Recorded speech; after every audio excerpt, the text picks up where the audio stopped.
Tubaha ikaze kuri HAFEDUCENTRE, nitwa Ndatimana Emmanuel, tukaba turi kumwe n'umuyobozi wa HAFEDUCENTRE, akaba niwe wayishinze, turagira ngo tumuhe ikaze. Nakoze nitwa Habasa Felix. Ugavuze ngo umuyobozi ariko si umuyobozi, umuntu wagize igitekerezo cyo gutangiza HAFEDUCENTRE. Murakoze cyane, kandi muraza kugeza muri rusange HAFEDUCENTRE igamije iki. Hanyuma tujya twakire na mugenzi wacu anatwibwira. Murakoze. Nitwa Bizimana Alphonse, nari n'umunyamuryango wa HAFEDUCENTRE, kandi nkaba numva ubufatanye tuzagirana uburezi buzatera imbere. Murakoze cyane, abakurikiye HAFEDUCENTRE, reka duhe ikaze umuntu wagize igitekerezo cyo gushinga cyangwa se iyi santere ikora mu bijyanye n'uburezi, aduha ishusho muri rusange icyo HAFEDUCENTRE ari cyo n'icyo igamije. Murakoze, nk'uko nari navuze, nabivuze amazina yanjye Habasa Felix. Igitekerezo cyo gushinga HAFEDUCENTRE mbere na mbere ni santere ikorera ubuvugizi abantu bakeneye gufasha mu bijyanye n'uburezi. Impamvu yayo ni ukubera ko mu gihe cya COVID-19 itangira cyangwa se yaduka, byagaragaye ko uburezi bwagiye bugiraho ingaruka mu buryo bumwe n'ibintu byinshi bitandukanye. Amashuri arafunga, cyo kimwe n'amasomero y'abakuze byahise biba ngombwa ko afungwa mu burezi bw'abakuze. Mu mudugudu nabagamo mu kagari ka Nyagatovu, mu murenge wa Kimironko, naje kubona hari abakuze batandukanye, harimo abagabo, barimo abagore n'abana bafite imyaka 15 badafite ahantu bashobora kujya kugira ngo bakomeze kwiga. Ariko abari bahangayikishije cyane ni abagore n'abagabo batari bazi gusoma no kwandika, kumva ntibari bafite wenda ahantu bashobora kugira ngo bigire gukurikirana n'amasomo kuri televiziyo. Byari gushobora kumva niba ni ababyeyi badafite ubushobozi. Ubwo nahisemo ko aba babyeyi, aba bagore, aba bagabo, n'icyo umuntu ashobora gukora cyabafasha, cyabashyigikira ko wenda gukomeza kwiga bitabakundira. Mu gihe wenda ku bana bo bakurikiranaga kuri televiziyo n'ahandi, bo babuze ikintu bashaka gukurikira cyangwa bakwifashisha kugira ngo babashe kwiga. Noneho aba bakecuru n'aba basaza bo muri Nyagatovu washinga agasantere gatoya kari aho gaciriritse, bakajya baza bakigiraho gusoma, kwandika no kubara muri rusange. Icyo twabikoreye si ishuri twatangije, ahubwo ni agasantere gatoya ko kugira ngo abaturage baze bajye bahugurirwamo. Ariko numvikana ko hari igihe cya COVID-19 imeze nabi, ntabwo twakomeje gukora, twakurikije amabwiriza yari ahari, ariko naho igitekerezo cyavuye. Ibyo dukora, icyo tugamije ni ukugerageza ngo tugere kure hashoboka mu burezi. Mu Cyongereza ni Deepening Education. Uburezi busanzwe ariko hari kandi bwubatse neza, ariko ni kugira ikindi kintu gisa nkaho gicukumbura kijya kure mu burezi, ariko tugamije gufasha abana wenda badashobora kujya mu marerero ngo bige neza, amashuri abanza se nabo abantu bakuze kubera ku myaka 15 baba batashoboye kubashyikira. Nicyo muri rusange cyatumye dushinga iyi santere. Iyi santere itagamije inyungu, ikigamije no gutanga umusanzu wayo kugira ngo mu burezi uko busanzwe bwubatse agire natwe umusanzu w'abantu bakiri bato dutanga mu burezi, ari mu mashuri abanza, ari mu marerero, ndetse no mu burezi bw'abantu bakuze muri rusange. Ikindi navuga, si santere icyo gukuraho wenda ibigo by'amashuri, guhangana n'ibigo by'amashuri, oya, ni santere ije kugira ngo nayo irebe ngo nk'abantu bakiri abakene n'iki dushobora gukora kugira ngo dutange umusanzu wacu mu burezi muri rusange bw'ibanze. Murakoze. Murakoze cyane, mutubwira byinshi bitandukanye, mutugaragariza ishusho y'ikibazo cyari gihari.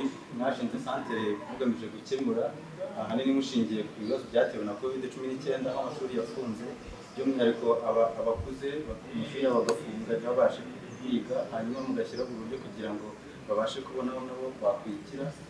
Hanyuma se kugira ngo abantu bige ko ari iby'ibanze bakenera, amashuri cyangwa se ibitabo byo gukoresha, nka santere mwashinze, nibe bikoresho cyangwa se n'ubwo ubushobozi mufite yaba amafaranga cyangwa n'ibindi bikoresho bizafasha abantu gukomeza kubagana hanyuma bakabikira. Arakoze. Ubushobozi santere ifite, nta ubushobozi bwa mbere dufite ni ubushake no kuba ibyo dukora tubikunze. Icyo ni icya mbere. Icya kabiri, kugira ngo centre tuyishinge byemerwe twifashishije ubuyobozi.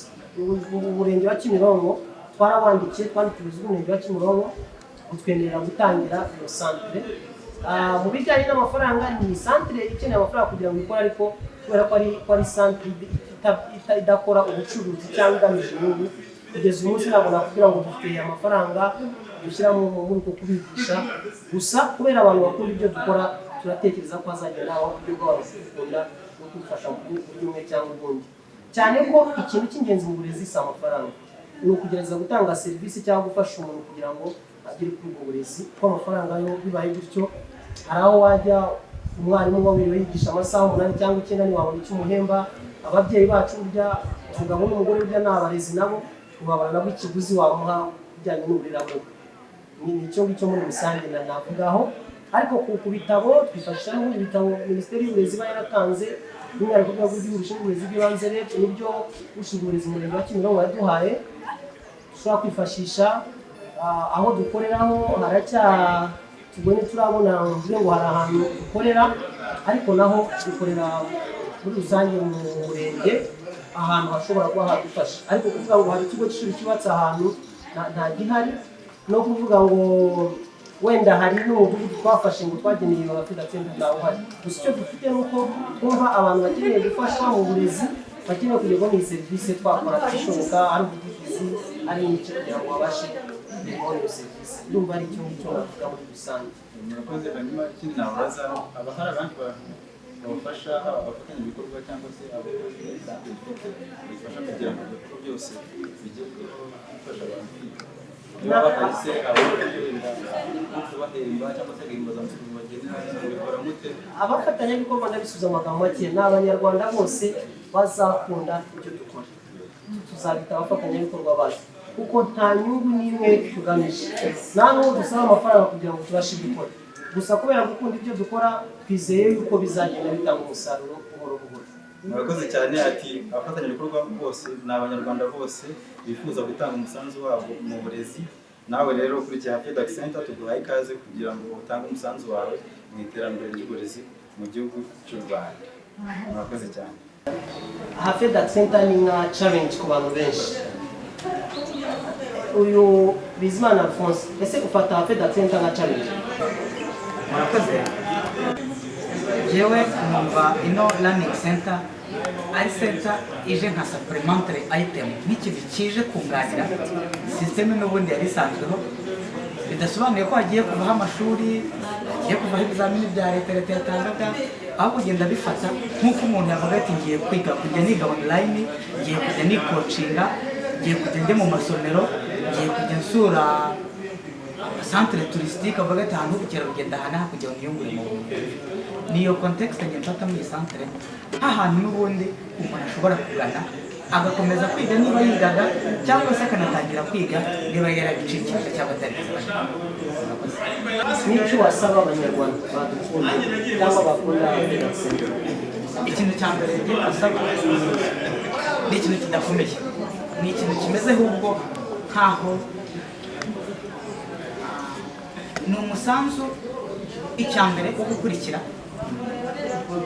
ibyo dukora, kuko urumva niba tugiye guteza imbere uburezi ya myaka twavuze, icyiciro cy'abakiri bato, icyiciro cy'abari mu myaka 25-30, icyiciro cy'abageze mu myaka yo gukura batabashije kwiga, ba bantu bose bavuga bati nanjye ngira amahirwe nkamenya gusoma no kwandika, nkamenya kuzigama, mbese akaba ati mfite ahantu numva nadindiye cyangwa nacikije, ariko iyo ngira amahirwe biragira nari kubikurikira.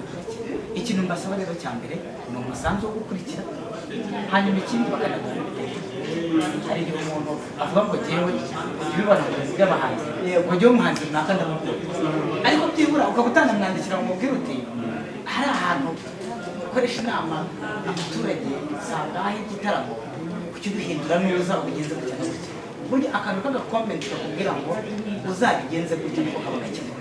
Umuntu ashobora kutwandikira bakubwira ati niba mushaka kwigisha abantu bakajijuka, mwibande ku bantu b'imyaka ine, akaguha nk'ubushakashatsi cyangwa akubwira ati rero na sosiyete mbako sindi umushakashatsi, ati ariko mbona icyiciro cy'abantu bacikamo wazahera ku bantu bafite imyaka ine. buryo umusanzu nawo yabigize neza.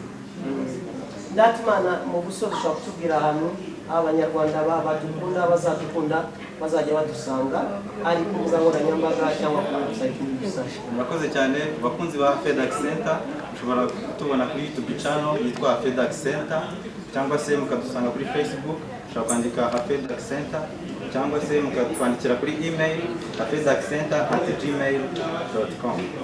Ababishaka baduhamagara kuri 0781 cyangwa se bagasura urubuga rwacu ruri kubakwa website www.hafeducentre.com. Good morning. Hainya, icyo si cyo. Ukeneye kwiga Icyongereza, Igifaransa, Igiswahili n'Ikinyarwanda. Yoboka HAFEDUCENTRE, Deepening Education.